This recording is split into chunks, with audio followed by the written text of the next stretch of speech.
Ok. Nós vamos estar falando hoje, então, dos antidepressivos. Ok? Ok. Qualquer dúvida, vocês me chamem, tá? Abre o microfone, porque eu não vejo o chat. Beleza? Muito bem, gente.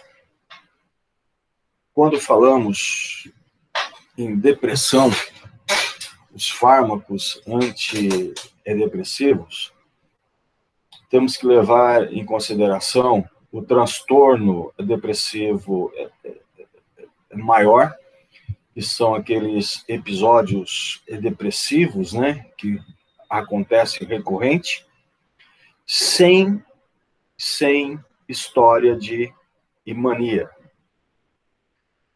Já o transtorno afetivo bipolar, o paciente que sofre ou sofreram pelo menos um episódio maníaco, com ou sem história adicional de episódio depressivo. O que é isso? Existe a depressão e existe a bipolaridade. Por que a gente fala as duas coisas juntas? Porque a bipolaridade, você pode ter momentos de depressão que pode preceder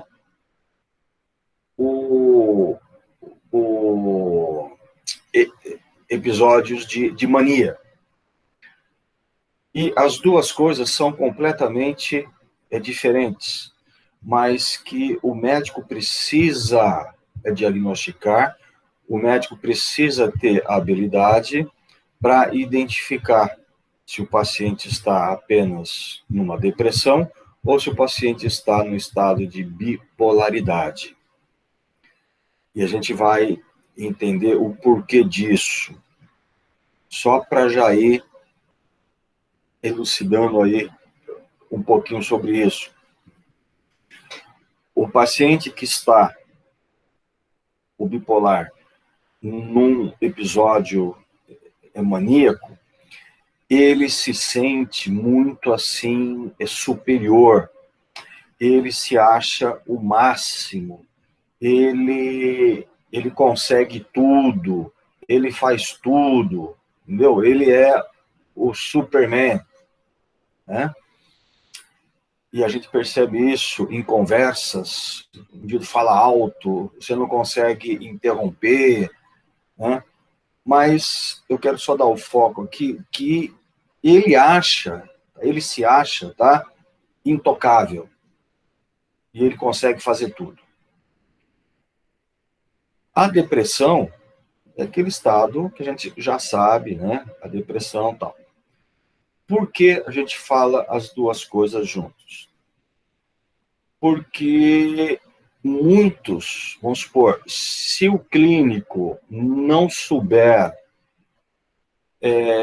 diagnosticar a bipolaridade e esse paciente iniciar um tratamento antidepressivo estando numa bipolaridade, o antidepressivo pode jogar esse paciente direto num episódio maníaco.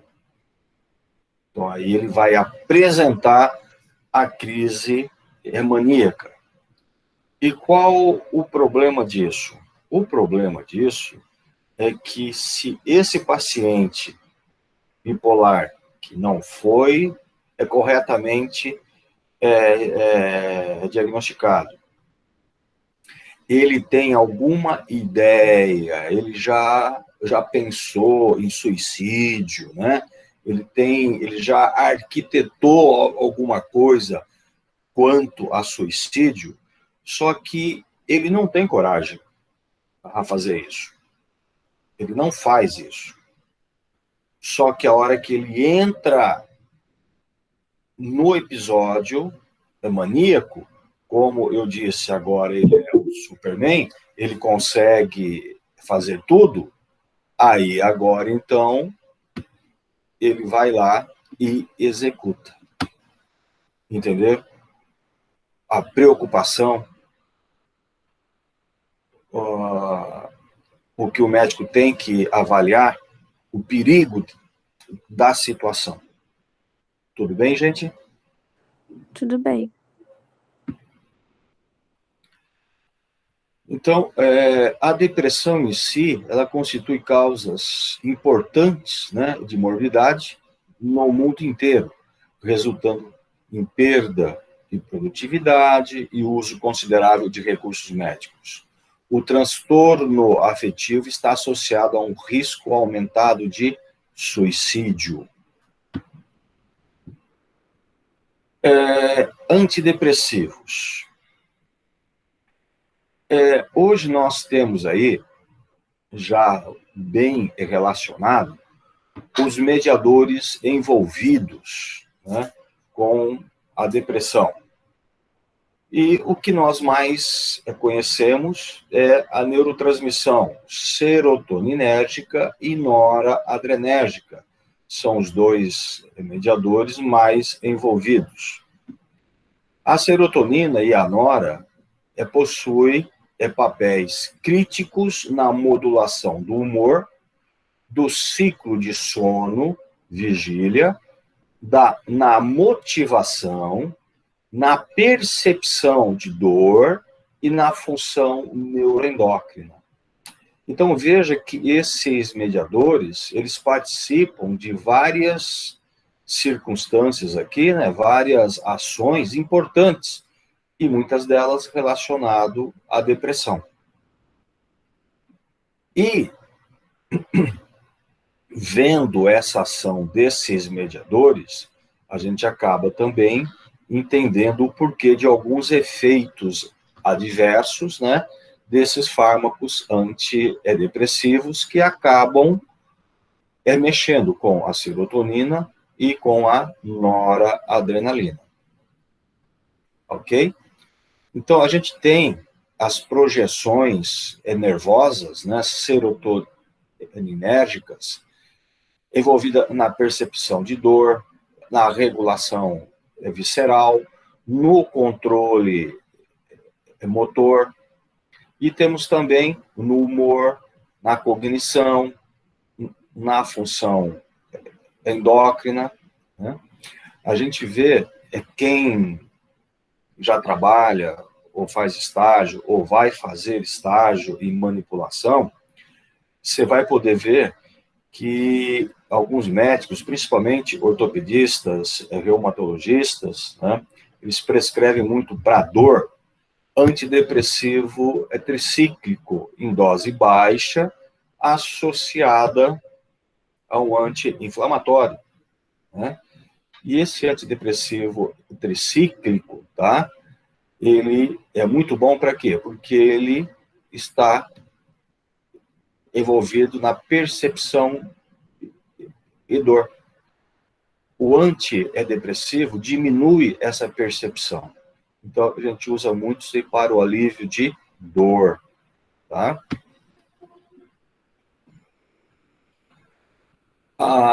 O sistema noradrenérgico vai modular a vigília, a resposta ao estresse, função também neuroendócrina, também participa do controle de dor e atividade do sistema simpático. Por isso que o estado depressivo, né, mexe muito com essas coisas. O paciente depressivo, ele tem uma percepção muito maior para a dor. Às vezes ele reclama muito de dor, tá? Mas isso daí já é um estado depressivo. Mexe muito com o sono, né? Com a vigília, ou ele dorme muito, ou ele não consegue dormir. Então, tudo isso se relaciona ao estado depressivo. E aí nós temos algumas características clínicas, né, dos transtornos afetivos. O transtorno depressivo maior caracteriza-se por episódios recorrentes de humor deprimido, juntamente com o aumento do isolamento social, sintomas somáticos característicos, a diminuição de energia, alteração de apetite, do sono, dor muscular, falei, né, você sente muita dor, e redução dos movimentos. Então, veja as características da depressão. Pode ser precipitado por fatores estressantes sociais significativos ou surgir espontaneamente. A gente fala que é uma predisposição biológica, né? Às vezes, o indivíduo tem algo que justifique, né, a precipitação, a depressão. O indivíduo perdeu aí um ente querido, o indivíduo perdeu o emprego, é um pai de família, né? Então, essas coisas mexem, né? E pode jogar o indivíduo para um estado depressivo. Ou pode simplesmente aparecer espontaneamente. Aí você, né, começa a falar, porque a gente adora falar, né, dos outros, né? Ah lá, aquele indivíduo, né? Tem tudo, tem bom emprego, tem dinheiro, é bem casado, ou é um filho mimado, tem pais bons, não sei o quê, tem tudo na vida, e ó, é depressão. A gente adora, né, meter o pau nos outros, mas quando é com a gente, né? Então, ó, pode surgir espontaneamente, tá? O indivíduo não tem culpa disso. E esses episódios podem durar 2 semanas ou mais e deve interferir nas atividades diárias desse paciente. Vai mexer com o trabalho, o relacionamento pessoal, né? Mexe mesmo. O médico precisa avaliar bem e distinguir, né, o seguinte: a tristeza da depressão, né? É comum, você perde alguém ou acontece alguma coisa com você e você entra no estado de tristeza, você fica triste, então você deprime, você chora, tal, mas é um estado de tristeza, que isso, em alguns dias, vai passar, vai melhorar, sozinho, né? Agora, a depressão não, você entra nesse estado e persiste por mais tempo.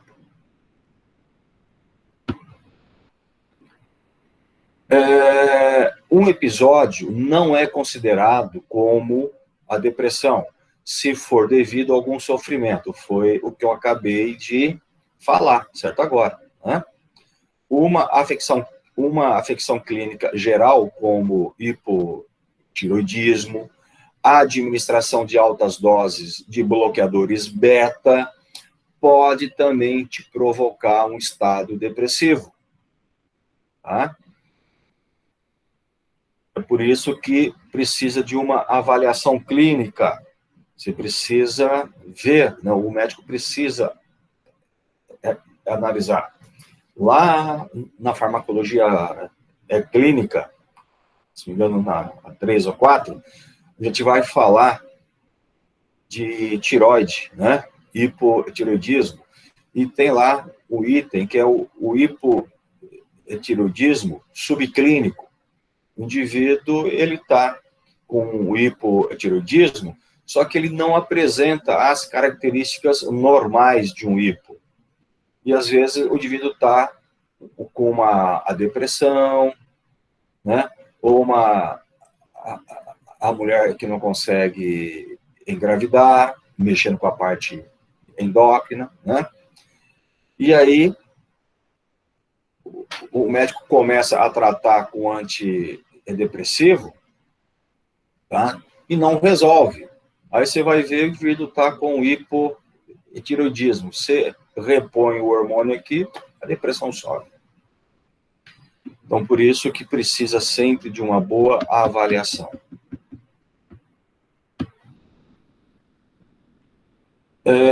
Nós temos a depressão típica, caracteriza-se por acordar cedo, com incapacidade de voltar a dormir, diminuição de apetite, com perda de peso e sentimentos pronunciados de rompimento social.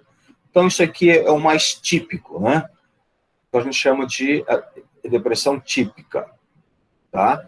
O indivíduo acorda 5 horas da manhã e não dorme mais. Não consegue comer, né? Não consegue mais conviver com as pessoas, vai se isolando.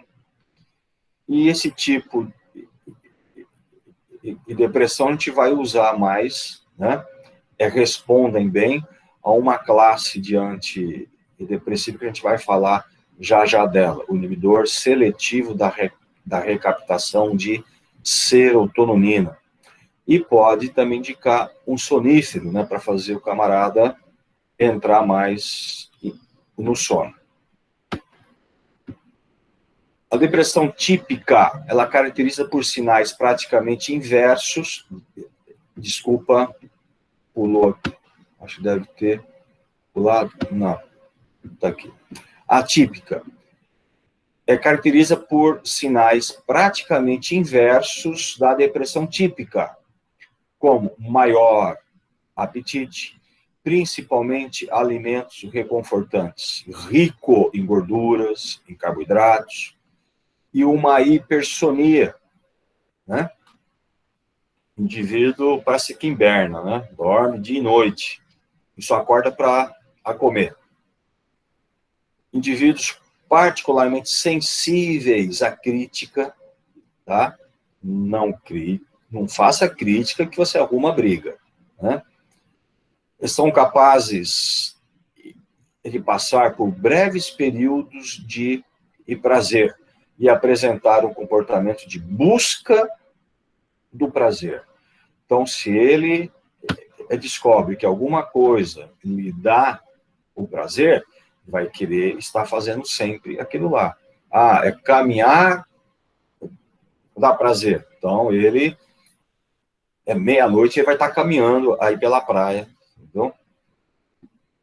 E eles respondem melhor aos atípicos. É uma outra classe de antidepressivos, como a bupropiona, a venlafaxina. A depressão melancólica, menos comum, porém mais severo e incapacitante. Perde todo o interesse pelo seu entorno e totalmente indiferente a críticas ou preocupações. São incapazes de sentir prazer. Então, veja que é bem mais complicado, né? A melancólica.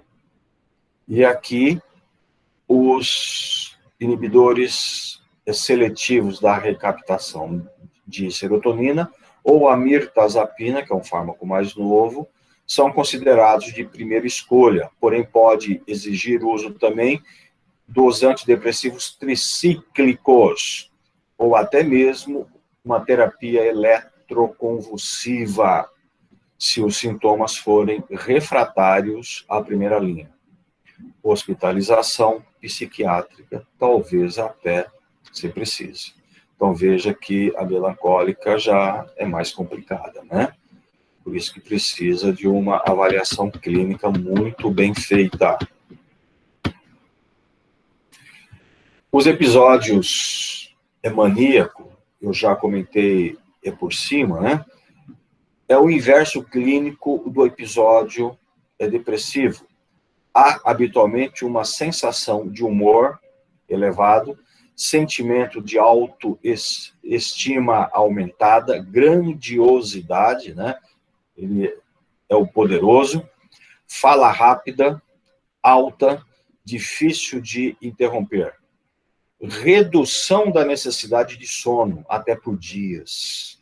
O indivíduo passa dias sem dormir. E no lugar de se sentir cansado, sente-se revigorado. Procura atividades em período em que deveria estar dormindo, como dirigir, faxina, trabalhar. E isso normalmente não acaba bem, né? Os episódios maníacos, eles caracterizam por pensamentos desordenados, incontrolável, a ponto de frequentemente não conseguir permanecer no mesmo assunto por mais de alguns segundos. Então, ele muda muito o seu foco e não consegue ter uma organização, um controle, um pensamento, né? Em geral, a mania resulta em desfecho adverso, acidente de trânsito, detenção, hospitalização em poucos dias. Por isso que é muito grave, tá?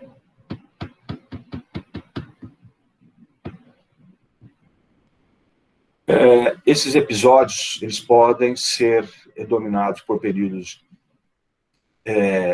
de depressão debilitante, que frequentemente ocorre antes do aparecimento de qualquer mania e, com frequência, estabelece um diagnóstico incorreto, tá? Do transtorno de mania. Então, isso que é o perigoso, por isso que precisa passar por um especialista, porque se esse paciente começar o tratamento com antidepressivo, que nessa fase, o medicamento joga ele direto para o estado de mania. Paciente com transtorno bipolar, tratado com antidepressivo, sofre mudanças rápidas e que ameaçam potencialmente sua vida para o episódio de mania. Então, é muito perigoso isso. Por isso que começou com sinais de depressão, precisa procurar um médico, um especialista, tá? É tratado antes com estabilizador de humor. Depois que estabilizar o humor, aí você entra com o antidepressivo. Bom, a depressão. Existem aí várias hipóteses biológicas para isso, né? A hipótese mais aceita, tal, a gente trabalha muito com ela, é a hipótese monoaminérgica. Porque quando começaram a descobrir fármacos tricíclicos, fármacos inibidores da enzima MAO, né, que aumentam a disponibilidade do neurotransmissor no cérebro, veio a corroborar com a hipótese que esses neurotransmissores estão diminuídos na depressão. Então, a gente sabe que na depressão você tem uma queda de noradrenalina, serotonina, pode até interferir um pouquinho também com a dopamina. E fármacos que também levam à diminuição desses mediadores também pode jogar esse paciente em depressão. A anfetamina, se a gente já usou muito isso, né? Hoje praticamente não se usa mais, mas elas aumentam muito o nível de mediação e aí eleva, tá, o humor. Então foi nisso que começou a se basear. E como que esses fármacos começaram a aumentar? Vocês lembram da sinapse adrenérgica que a gente falou, né, da adrenalina, né?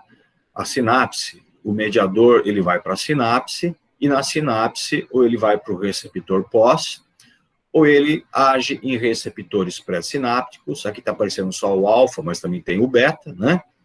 E o excesso aqui de mediador sofre o quê? Recaptação. E tudo que é recaptado, né, ou é degradado pela enzima MAO, ou armazenado e volta para a sinapse. Então, se eu inibir a recaptação, ou se eu inibir a degradação, eu vou ter o quê? Aumento de mediador na sinapse. Ok? E isso vale para todos os neurotransmissores. Então, os primeiros fármacos que surgiram foram os tricíclicos, que inibem a recaptação. Eles agem aqui, nessa bomba de recaptação, bloqueando a recaptação. Mas eles agem aonde? Eles agem na recaptação de noradrenalina e serotonina.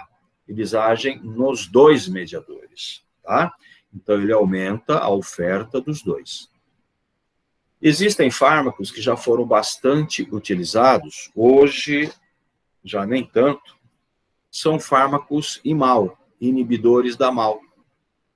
Inibindo a MAL, tudo que está sendo recaptado não é degradado e aí volta para a sinapse, né? Então, nós também temos o aumento da oferta desses mediadores. E tudo que acontece com a noradrenalina acontece também com serotonina, a mesma coisa. Professor, por que esses medicamentos não são mais tão usados? Porque foram aparecendo novas classes com menos efeitos adversos. Entendi, obrigada. Eu vou já adiantar uma coisa. O IMAL, tá? Ele inibe aqui a enzima, certo? MAL. A MAL é uma enzima importantíssima e nós temos ela em várias partes do nosso corpo, inclusive no fígado, né? Em alguns órgãos e no cérebro. Existe, então, desculpa, existe, mas deixa o existe para depois. Quando você inibe a MAL, você aumenta muito a oferta de noradrenalina e serotonina. Imagine todas as sinapses adrenérgicas com aumento de noradrenalina. Você vai ter um aumento muito grande de estímulos nos receptores pós. Alfa-adrenérgico, vasoconstricção, beta-adrenérgico, aumento da frequência cardíaca, certo? Então, esses efeitos, tá, levam o quê? A pressão arterial. Então, quem faz uso de MAL já tem um aumento, tá, considerável de pressão média, tá? Existem alguns alimentos que contêm uma substância chamada tiramina. Tiramina. A tiramina é uma substância que aumenta a liberação de mediador. Então, ela aumenta a nora, ela aumenta a serotonina, a liberação, tá? Aumenta a liberação. Muito bem. E que alimentos que contêm a tiramina? Vejam bem, todo derivado de leite, queijo, requeijão, veja só.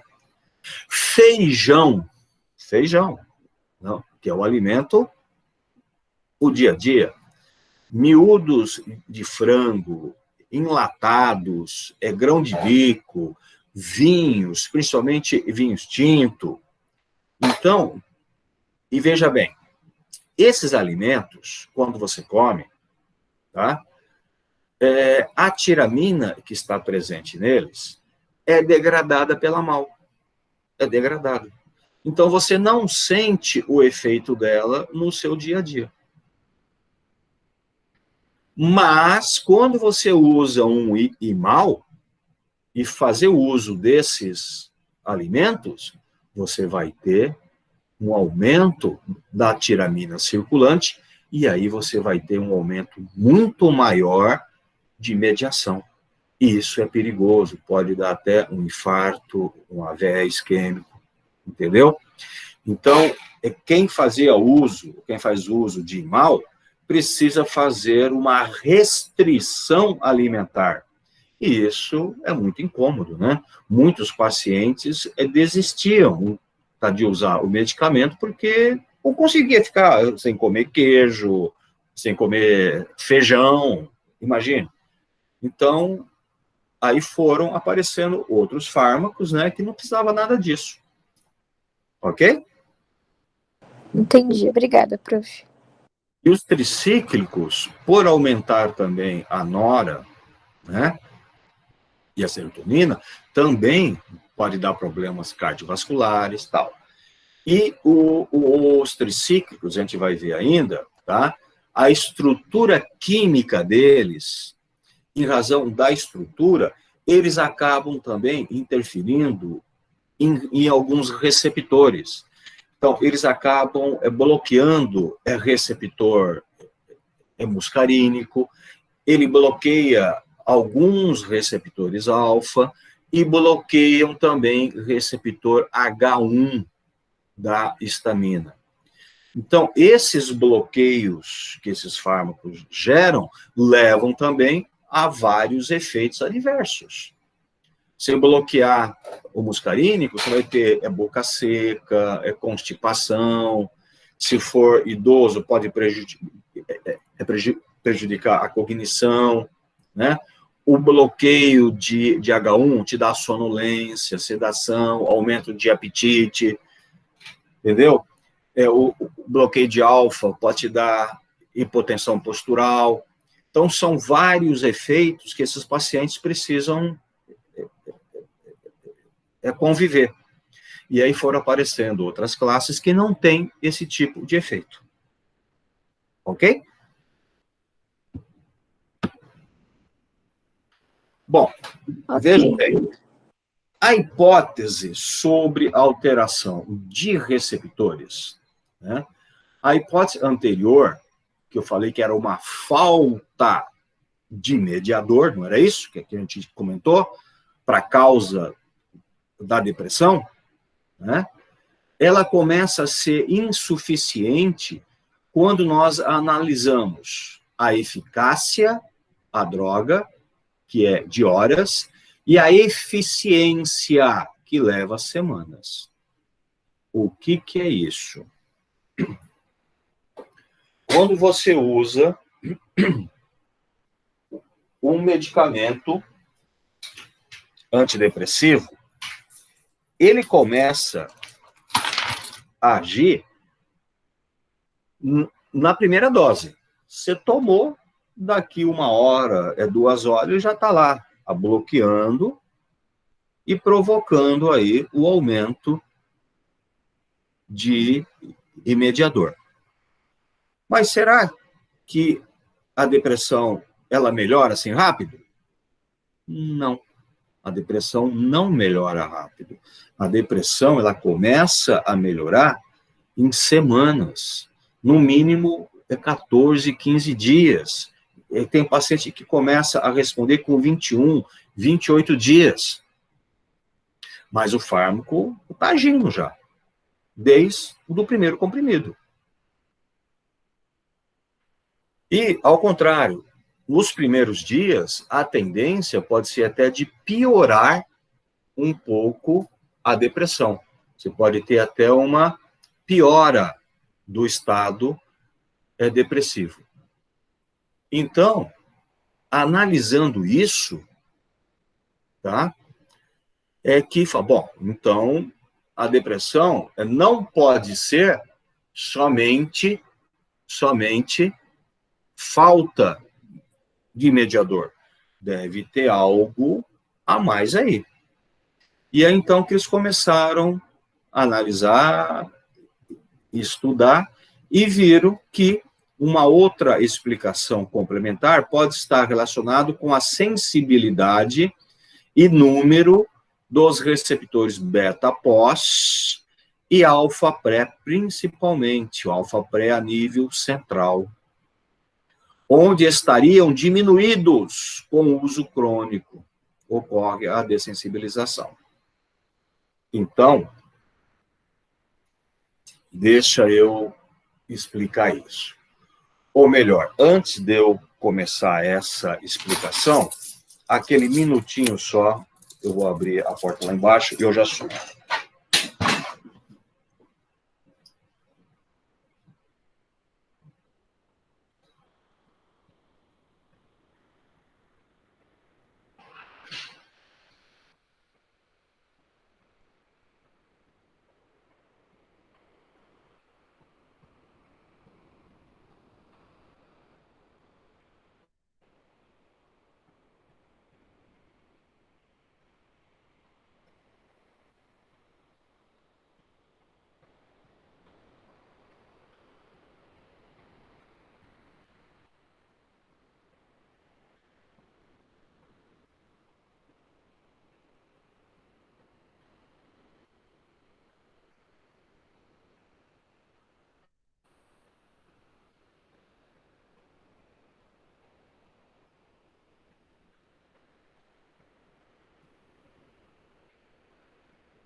Muito bem, pessoal.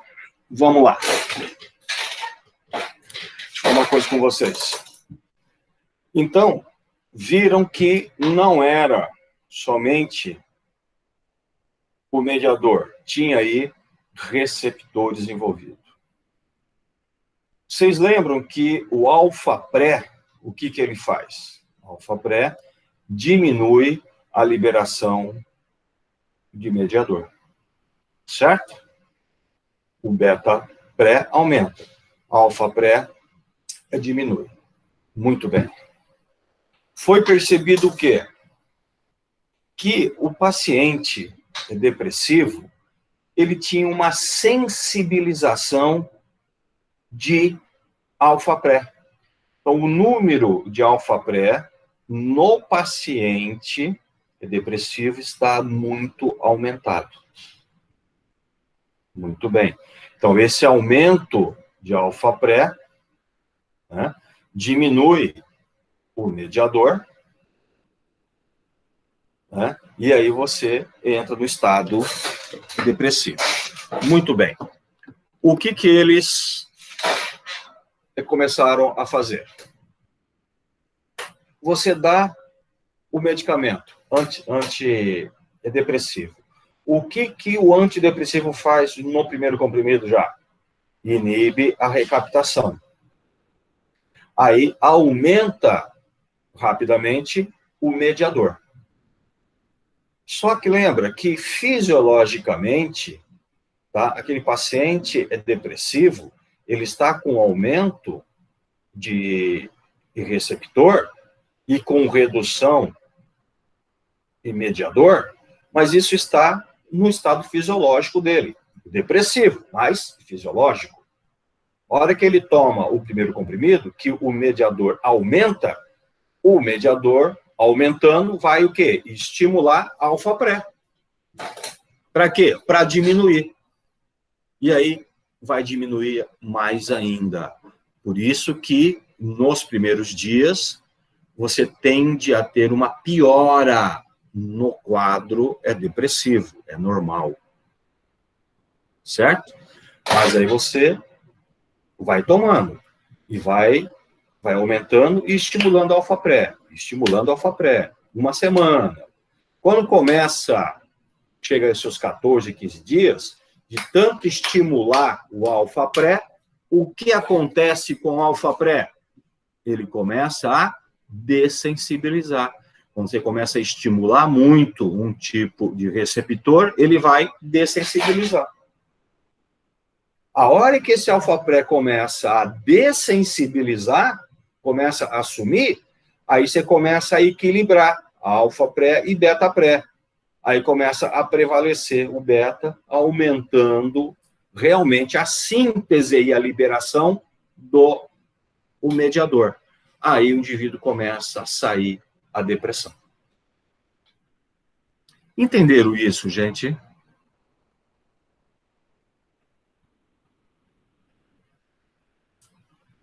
Oi? Acordaram já? Ou estão dormindo ainda? Acordados, prof. Entenderam isso, gente? Esse é o foco nosso, tá? É o que a gente trabalha mais hoje como o mecanismo do antidepressivo. Você precisa provocar o efeito de dessensibilização. Por isso que os medicamentos antidepressivos levam pelo menos 14 dias para começar a surgir os primeiros efeitos. Tudo bem, gente? Tudo bem, prof. Oi. Bom dia. Bom dia. Já está tudo aberto aí, tá? Acabei de ver. Tá bom, Marquinhos. Obrigada. Tá bom. Tchau. Tudo bem, gente? Muito bem.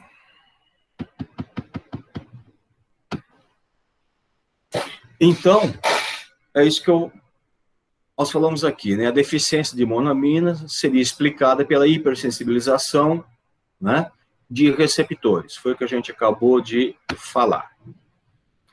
Aí depois, obviamente, né, o pessoal, ele começa a estudar, né, ele começa a inventar hipóteses. Então, hoje tem várias hipóteses aí, né? Imunológica, tá? Mas isso aí, gente, é muita conversa, tá?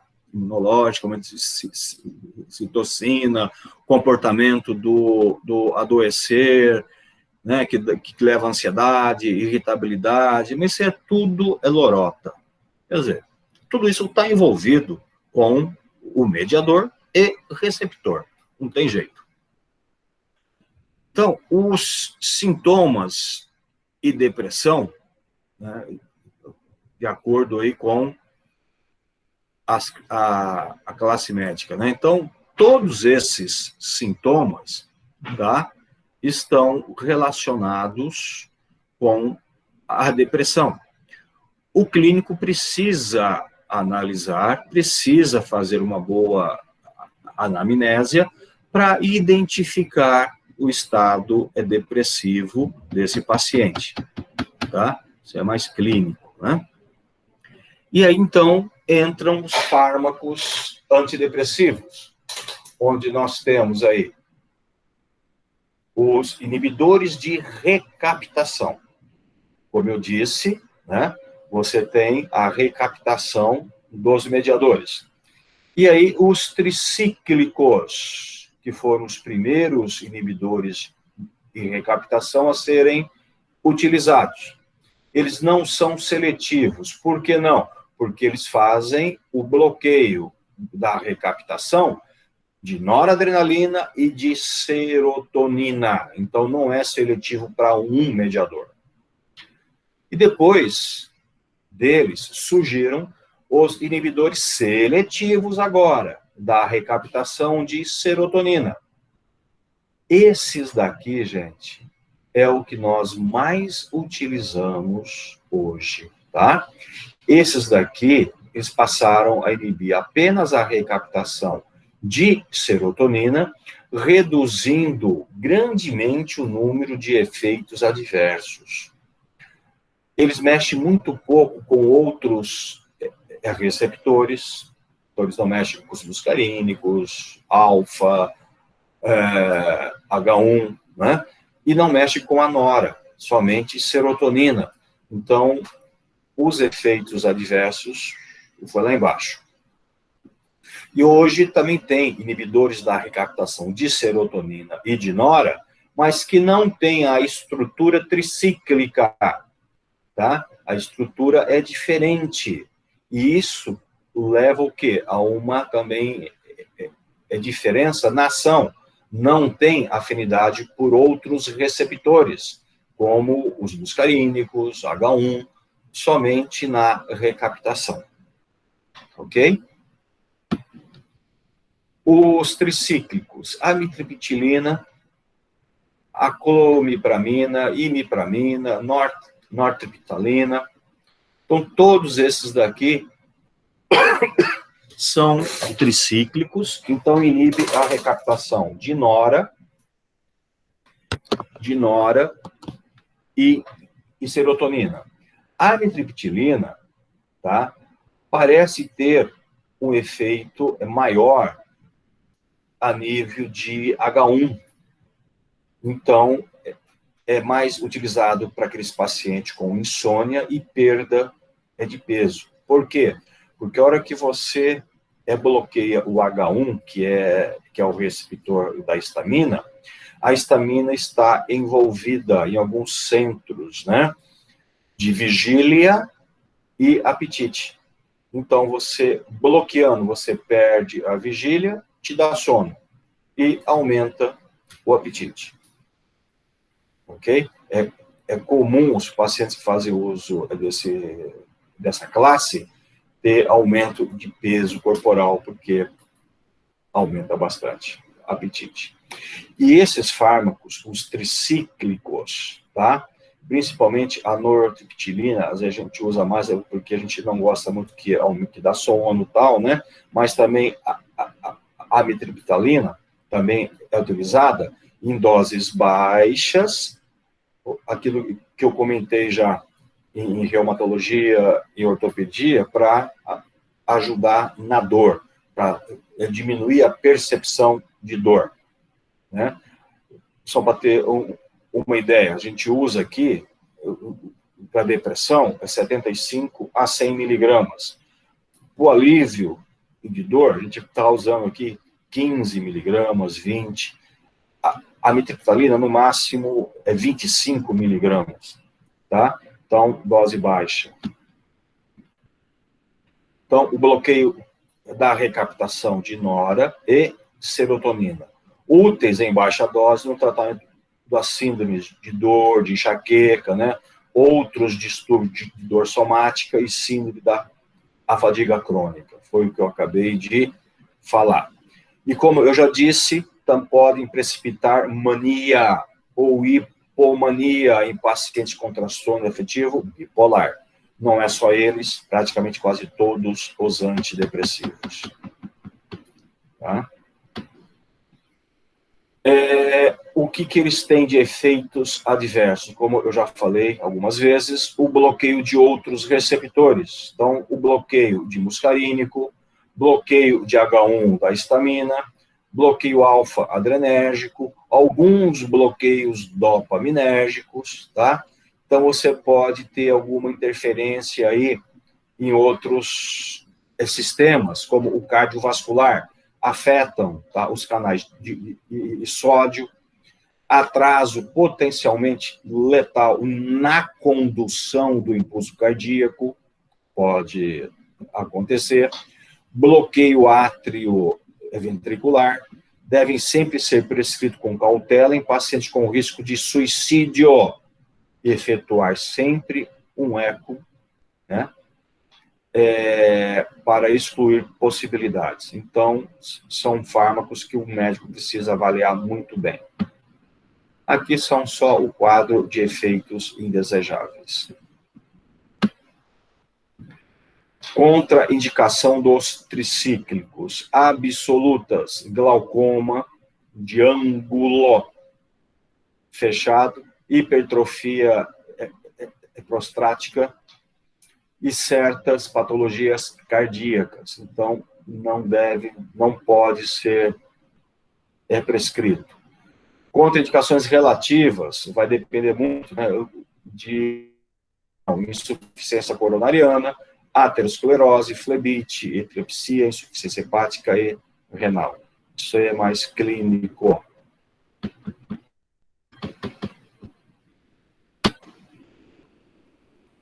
Confusão mental em idoso não constitui contraindicação absoluta, mas exige redução de dose. Veja, foi o que eu disse, o paciente idoso, ele tem uma tendência já a ter um déficit cognitivo, né? A demência. E a demência está muito relacionada com os receptores muscarínicos, né? O M1. E esses fármacos têm uma certa tendência de bloquear M1. Então, é por isso que precisa tomar muito cuidado no paciente idoso. Paciente epilético, se houver agravamento, deve ser interrompido. O uso no primeiro trimestre, a gravidez é desaconselhada. Não existe provas de sua teratogenicidade. Então, não existe prova que pode provocar alguma coisa, mas também não existe prova de segurança. Então, aconselha-se a não utilizar. O IMAL, gente, é aquilo que eu já expliquei para vocês. Inibe a MAL. Inibindo a MAL, aumenta os mediadores, a noradrenalina, serotonina e, inclusive, também a dopamina. Então, você vai ter um aumento muito grande de vários mediadores, e isso leva a vários efeitos adversos. E o efeito queijo, esse efeito queijo é aquele efeito que eu falei para vocês, da tiramina, né? Se você está utilizando IMAL, você não vai ter a degradação da tiramina, e aí é muito preocupante, né? Você aumenta muito os mediadores, levando a problemas sérios, ok?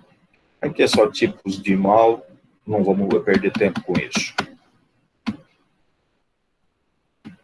Bom, o mecanismo de ação, a gente já sabe, é igual a todos os outros fármacos, né? Quando você inibe a MAL, você aumenta a oferta de neurotransmissor.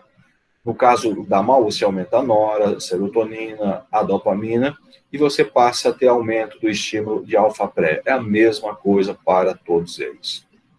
Tá?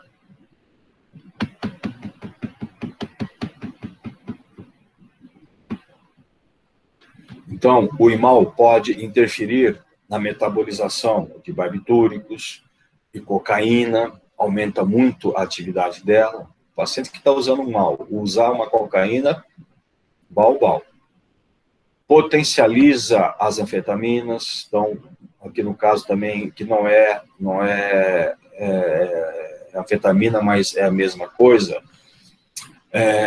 a sibutramina, né, que o pessoal está usando para emagrecimento, é muito perigoso, tá? Aumenta também esses mediadores, tá? Potencializa também a ação anticolinérgica usado em Parkinson, né?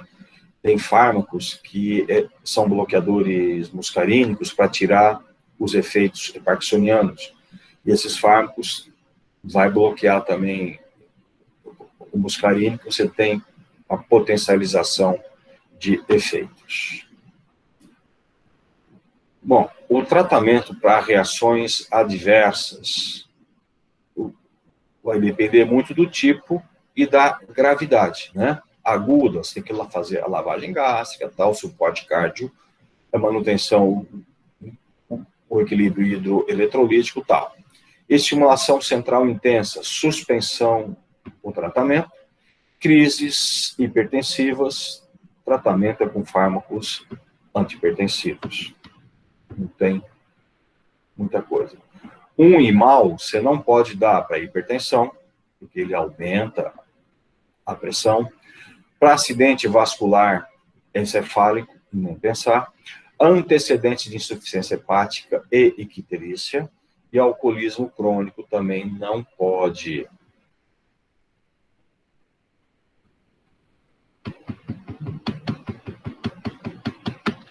Gente, aí começa a surgir os inibidores seletivos da recaptação de serotonina. O precursor dessa classe foi a fluoxetina, mas aí vieram outros fármacos, né? O citalopram, escitalopram, que é muito utilizado hoje, a sertralina, a paroxetina, né? Então, todos esses fármacos são inibidores seletivos da recaptação de serotonina. Esses fármacos, gente, cada um com sua dose, né? É recomendada, fazem o quê? Inibem a recaptação de serotonina. Somente isso, aumentam a serotonina. Aí você vai falar, pô, mas a serotonina e o receptor alfa que está aumentado? Aí é que está. Receptor alfa pré-sináptico não está apenas no neurônio noradrenérgico. Nos neurônios serotoninérgicos também nós temos alfa pré-sinápticos inibitórios. Por isso que esses fármacos que inibem seletivamente a serotonina também vão agir em alfa pré-sináptico serotoninérgico, melhorando aí, tá, a atividade da serotonina. E foi aí, né, que a gente percebeu que a depressão se relaciona muito mais com a serotonina, né? Porque esses fármacos que mexem apenas com a serotonina acabam melhorando bastante a depressão. E é o que a gente usa muito hoje, né? Fluvoxamina, a paroxetina, a sertralina, né? E esses fármacos acabaram também, a gente, com o uso clínico deles, a gente foi percebendo que eles também respondiam bem para outras coisas, tá? A gente vai comentar. A ação seletiva é bloqueando, então, a recaptação de serotonina, né? Pouca afinidade a receptor da histamina, alfa, muscarínico, então, praticamente não traz esses efeitos adversos. Eficiência semelhante aos tricíclicos. Porém, é a primeira linha no tratamento da depressão, bem como da ansiedade. E também transtorno obsessivo-compulsivo, devido à sua maior seletividade e reduzir efeitos adversos. Veja, tem muito médico hoje, tá, que está tratando de depressão, desculpa, gente, de ansiedade, utilizando esses fármacos, os seletivos de serotonina, tá? Eles também melhoram muito a ansiedade. E o toque, a gente vai ver que está sendo exatamente para a bulimia e tal, outras coisas têm sido tratados também com esse fármaco, tá? Para pânico, tá? Então, ele está respondendo bem para tem outras utilidades, né? Em baixa dose, são seletivos para o transporte de serotonina, porém, em doses maiores, podem bloquear também nora. É o seguinte, tem a dose, né? É recomendada, ok? E se você aumentar muito a dose, né, você acaba também perdendo a seletividade e acaba bloqueando também os receptores a recaptação de noradrenalina. Não possui cardiotoxicidade, tá? Então, são fármacos mais seguros, né? Não possui também a ligação a muscarínico, alfa, a gente já falou sobre isso. Alguns efeitos adversos, nem tudo é perfeito, né?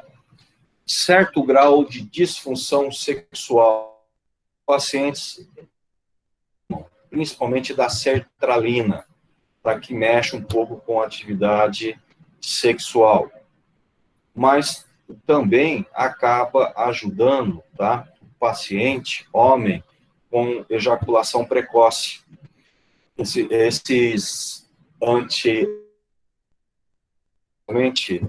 o inibidor seletivo, ele acaba regulando o ciclo, né?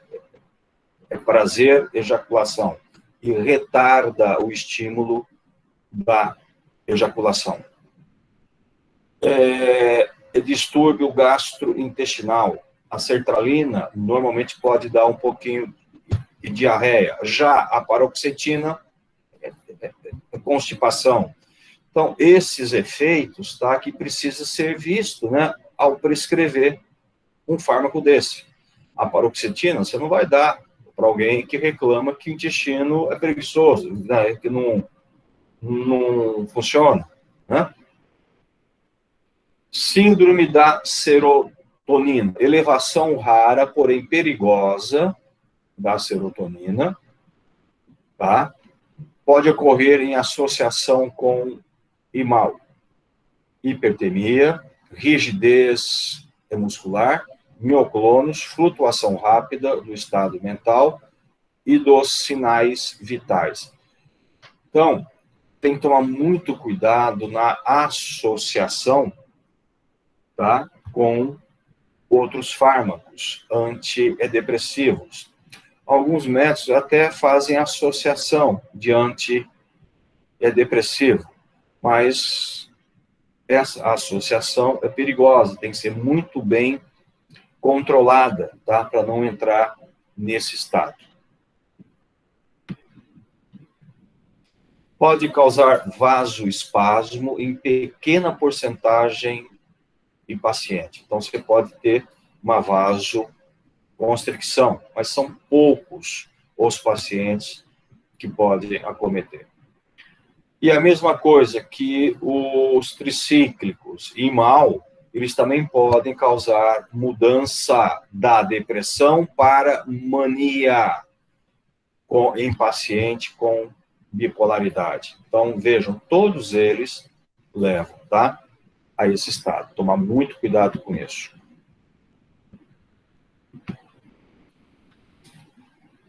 Contraindicações. Então, esses fármacos precisam tomar um certo cuidado na associação com outros fármacos antidepressivos, né? Você pode causar síndrome serotoninérgica, confusão mental, excitação, sudorese, tremores, incoordenação e hipertemia, que é muito perigosa. Mas isso, né, quando você associa.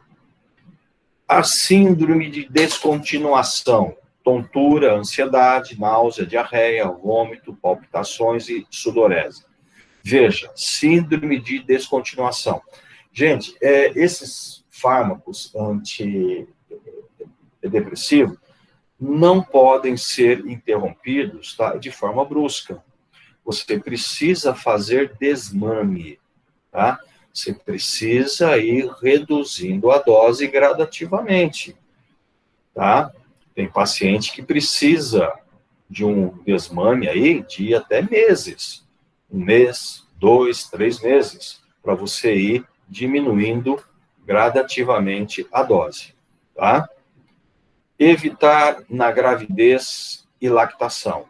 Em criança, apenas a sertralina foi liberada pelo FDA. Apenas a sertralina. Aqui só algumas coisas de interações, mas a nível mais de metabolização. Normalmente, esses fármacos inibem o citocromo, algumas isoenzimas, né, do o citocromo, tá? O CP, o CYP2D6, a fluoxetina, paroxetina, né? A fluoxamina aumenta níveis plasmáticos de teofilina, de cafeína, propanolol, diazepam, alprazolam, a varfarin, que é um anticoagulante, você pode ter sangramento. Então, isso aqui precisa ser avaliado, tá? A fluoxetina aumenta níveis plasmáticos dos tricíclicos e neurolépticos. Citalopram e sertralina são considerados mais seguros em pacientes polimedicados. Então, em pacientes que fazem uso de outros fármacos, tá? O melhor é você usar fármacos que interferem menos na metabolização, né? E aí, então, a gente dá mais preferência para o citalopram, escitalopram e sertralina. São os três que menos vai interferir com outros fármacos. Como eu disse, fármacos inibidores da recaptação de serotonina e de noradrenalina, mas que não são os tricíclicos, né? Então, a venlafaxina e a duloxetina são bastante utilizados no tratamento de dor, porque mexe tanto com a nora como a serotonina, né? As dor neuropática e outras síndromes de dor, além da depressão. E aí, gente, surgiu uma classe de fármacos chamada atípicos. Por que atípicos? Foge do padrão até então dos fármacos que nós temos, que são aqueles fármacos inibidores da recaptação de serotonina e de noradrenalina, ou somente de serotonina, ou inibidor de mal. Foge desse foco. Aí surgiu a bupropiona, a mirtazapina, a nefazodona e a trazodona. Por quê? Vamos ver. A bupropiona atua no aumento de serotonina e dopamina. Veja, até então, o que nós tínhamos não mexia com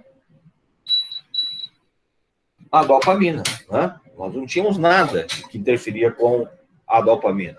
A bupropiona começou a interferir a dopamina. Então, é um antidepressivo com menores efeitos adversos sexuais, já não mexe tanto com a parte sexual. Menor indução para mania. Então, se houver um errinho aí, é menos grave. Principal contraindicação consiste na presença de distúrbio convulsivo, né, que pode aumentar a excitabilidade central.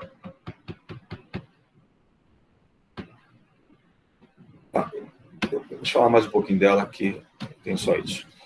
A bupropiona, gente, então, ela passou aí a ser utilizada e nós começamos a ver que ela também tinha outro tipo de efeito. E hoje, a bupropiona, além de poder ser usada para a depressão, obviamente, a bupropiona também é utilizada hoje como um coadjuvante para regimes de emagrecimento. É usada para transtorno de déficit de atenção e hiperatividade, está respondendo bem, né?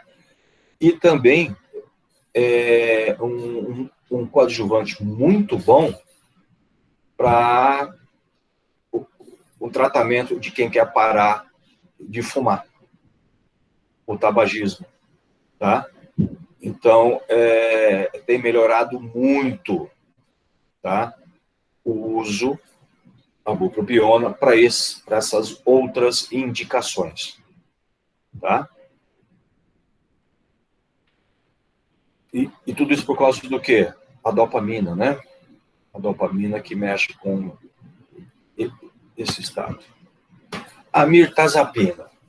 A mirtazapina também é um fármaco atípico, né? E é um fármaco que surgiu aí para melhorar muito o tratamento. Ela foge da tipicidade.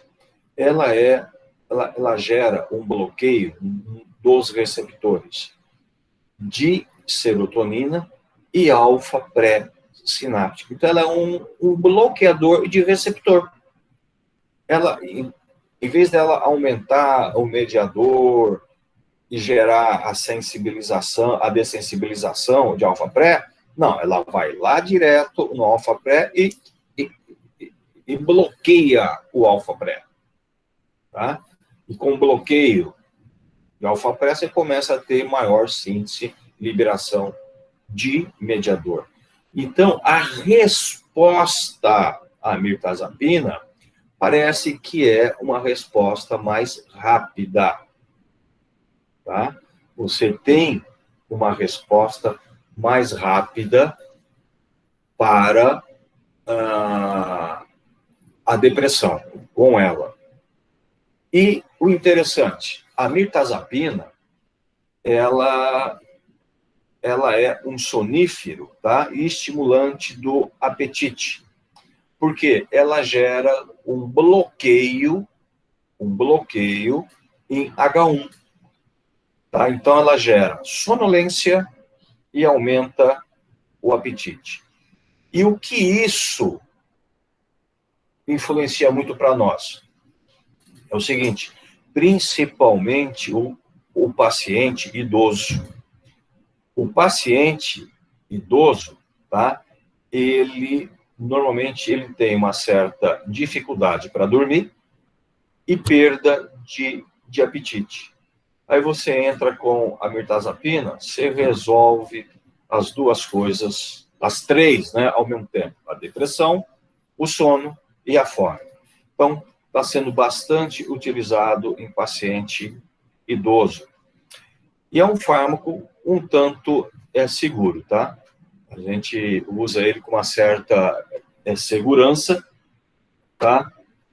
Sem causar muitos transtornos. Ok?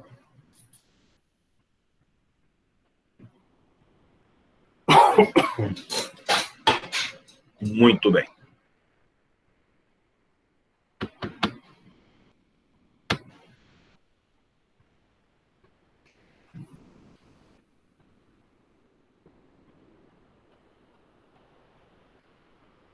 Então, gente, aqui, de vez em quando eu preciso dar uma olhadinha aqui no meu Big Brother.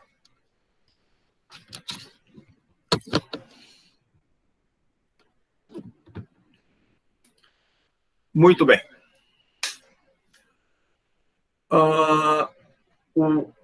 O antidepressivo, ele acabou sendo utilizado para outras condições médicas que não a depressão, né? Como eu já vim falando para vocês. A síndrome ou o transtorno de pânico, né?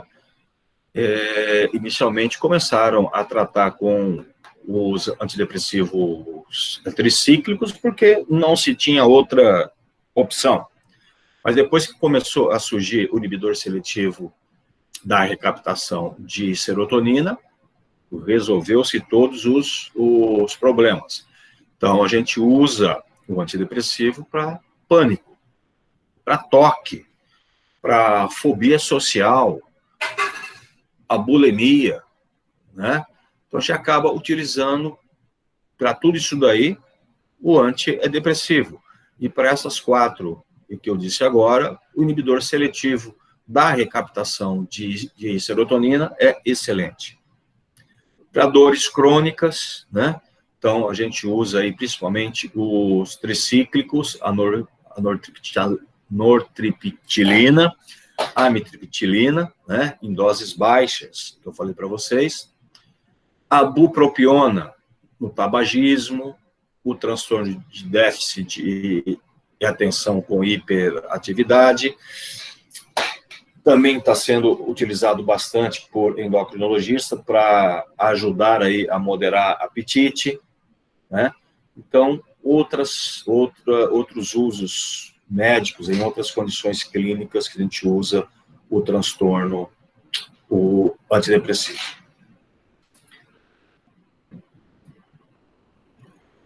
E aí, a parte de antidepressivo, Zé Fini.